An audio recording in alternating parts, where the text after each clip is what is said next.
Eh bien, bonjour à tous. Je vous invite à prendre place. On va commencer notre célébration à l'heure.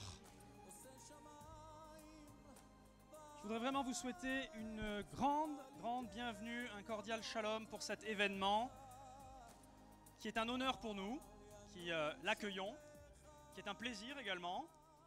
Et je vous présenterai plus en détail les différents intervenants tout à l'heure. Il nous a semblé bon de commencer par des enfants qui vont nous accueillir. Donc Jude Lasri et Sonny Lasri qui vont entrer en scène. Et ensuite, je vous présenterai plus en détail. On va avoir un film qui va suivre sur cette belle association Negba que nous soutenons, qui est en Israël, et dont on vous parlera un petit peu plus amplement par la suite. Alors on va pouvoir commencer tout de suite avec les enfants. C'est parti.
Nous sommes ici donc à la maison des cigognes de l'association Negba. Nous avons ici dans cette maison deux groupes. Le groupe Or qui veut dire lumière et le groupe Shai qui veut dire cadeau. Dans le groupe Or, il y a des enfants âgés de 6 à 8 ans, des classes CP, CE1, CE2. Et de l'autre côté, le groupe Shai, il y a des enfants âgés de 9 ans à 12 ans. Donc c'est M1, CM2 et 6e.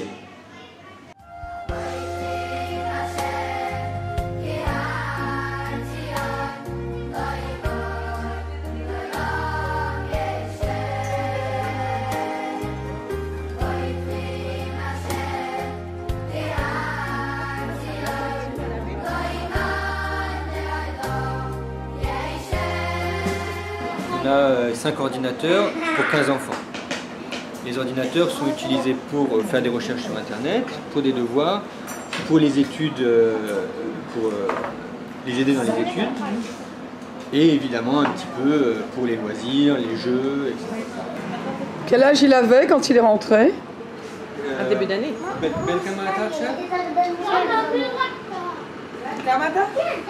שבע, אתה בכיתה א', נכון? Donc Yitzhak, il a maintenant 7 ans, il est en CP, en fin de CP, au mois de juin. Voilà, il était là au début de l'année et maintenant il est arrivé à peu près ici.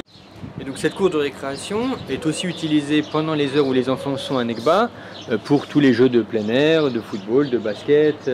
Cette cour dessert 3 groupes, puisqu'on a 2 groupes qui sont ici dans la maison des Cigognes.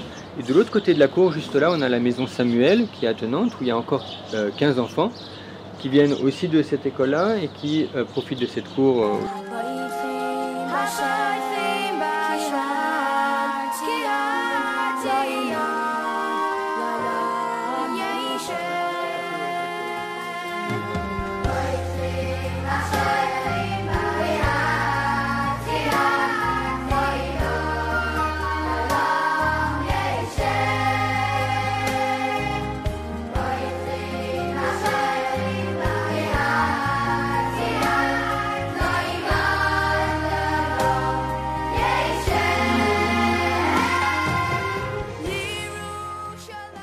En fait, ce qui se passe, c'est que les services sociaux de la ville nous font part de cas ou de familles où les enfants sont en péril, où les enfants sont en danger. Et donc, les travailleurs sociaux de Nekba reçoivent donc tous ces dossiers, les examinent avec le plus de soins possible. Alors, actuellement, on peut accueillir à Beersheva donc 150 enfants. Et on accueille 150 enfants, on n'a pas de place de libre. Dès qu'il y a par exemple une famille qui déménage ou des enfants qui quittent pour une raison ou pour une autre Nekba, le plus vite possible on essaye de remplir cette place qui est vacante. Donc on accueille 150 enfants ici tous les jours à Nekba, comprenant une quinzaine d'adolescents et encore 70 à Yerushalayim. On se trouve donc dans la bibliothèque qui est attenante à la maison des Cigognes, qui est dans le même bâtiment que la maison des Cigognes de Nekba. Et donc c'est une bibliothèque que les enfants peuvent utiliser pour emprunter ou consulter des livres. Donc emprunter les livres et les ramener à la maison ou les consulter sur place quand ils sont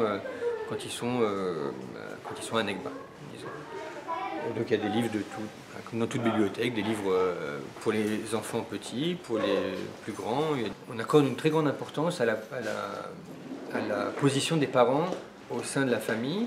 Et justement, on essaie d'impliquer le plus possible les parents dans Nekba. Donc ça veut dire qu'on a régulièrement, en général une fois par mois, dans les groupes, des activités parents-enfants. Donc on accueille tous les parents dans le groupe. Et ils sont là, et on est vraiment en contact permanent avec les parents dès qu'il y a quelque chose à dire sur le comportement des enfants en bien ou en moins bien, des choses à améliorer, des points. On est vraiment en contact permanent avec eux. Et ça, que ce soit les animateurs ou les coordinateurs qui s'occupent de différents groupes, ou si c'est plutôt de leur domaine, les travailleurs sociaux de Nekba qui vont plutôt insister sur des problèmes, disons, socio-économiques, etc. De la même façon, il y a certains parents, certaines familles qui nous font part de problèmes économiques graves ou de problèmes de structure, ou une facture qu'ils ne peuvent pas payer, ou un frigo qui est tombé en panne, des choses comme ça. Et donc on a mis en place aussi un fonds d'aide pour les familles en cas vraiment de détresse urgente et qu'il faut aider. Donc ça aussi, c'est les travailleurs sociaux de Nekba qui s'occupent de ça. Alors, c'est Arlette qui parle aussi français. Ah, bonjour Arlette. Bonjour, comment allez-vous? Très bien, très bien. Enchantée. Elisabeth, je suis la Mbaye, la femme de Bonjour. foyer. Ouais. On a beaucoup de mal à traduire M-Bait. M c'est maman et Bait c'est maison. Je fais manger, je m'occupe avec les leçons, avec les enfants, s'ils ont des problèmes, ils viennent chez moi. Une intendante, cuisinière, responsable. La maîtresse de maison. Oui, voilà, oui. Voilà. La maîtresse de maison. La maîtresse de maison, c'est vraiment la... Vous voulez un café, s'il vous plaît? Ah bah c'est gentil, volontiers. Avec combien de sucre? Un café noir? Oui, s'il vous plaît. C'est pas filtré, c'est pas comme en France. C'est pas grave. Une de nos madrichotes, une de nos animatrices en service civil, qui parle français. Elle parle très bien français. Bonjour. Bonjour. Comment tu t'appelles? Marie-Hélène. Et toi? Et moi je Rappelle-moi. m'appelle Kinneret. Kinneret. Merci pour tout ce que tu fais. En tout cas, merci à vous. Comment s'appelle-t-elle? Ma Shem Shelah? Comment? Prière. Prière. Dire le fruit de Dieu.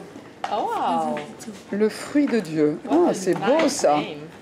Il est possible de lui demander, est-ce qu'elle est contente d'être ici? את אוהבת להיות כאן ואת שמחה שאת כאן? בטח.